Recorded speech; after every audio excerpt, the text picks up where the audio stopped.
हेडलाईनचे प्रस्तुत करता घरकुल मसाले, दे रोजच्या जेवणाला मायेची चव घरकुल मसाले।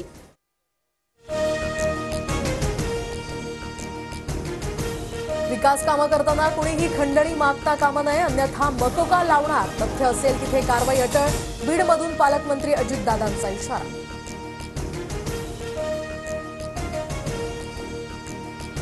बीड जिल्हा नियोजन बैठकीसाठी पालकमंत्री अजितदादा बीडमध्ये। राष्ट्रवादी भवनात धनंजय मुंडेंकडून अजितदादांचं स्वागत, तर बैठकीच्या आधी अजितदादांनी सर्व शासकीय विभाग प्रमुखांशी केली चर्चा।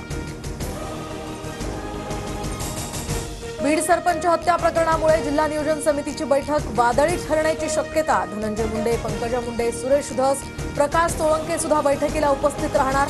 जिल्हाधिकारी कार्यालयाबाहेर कडक बंदोबस्तही तैनात।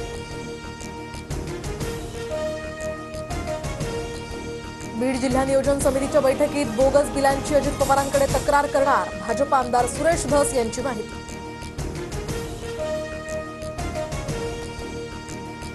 नैतिकदृष्ट्या मी दोषी नाही, मी सध्या टार्गेटवर। बीड प्रकरणामध्ये आरोपींना फासावर चढवा, राजीनाम्याच्या प्रश्नावर धनंजय मुंडेंची प्रतिक्रिया।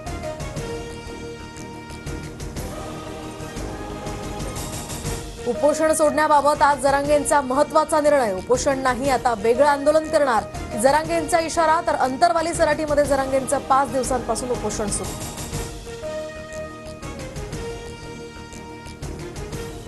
मग युती कधी होते? लग्न सोहळ्यात मिलिंद नार्वेकरांचा चंद्रकांत पाटलांना मिश्किल सवाल, तर मीही त्या सुवर्ण क्षणाची वाट पाहतोय, चंद्रकांत पाटलांचं सूचक उत्तर।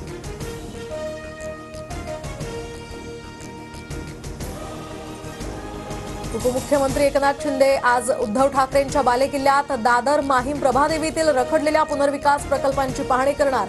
माहीम मतदारसंघामध्ये सध्या ठाकरे गटाचे महेश सावंत हे आमदार। मुंबईतील पालिका रुग्णालयांमध्ये पुन्हा औषध बंदीचं संकट, तर औषध पुरवणाऱ्या कंत्राटदारांच्या 120 कोटींच्या थकीत रकमेतील 5 ते 10% रक्कम जमा, पुरवठादारांची यामुळे कोंडी।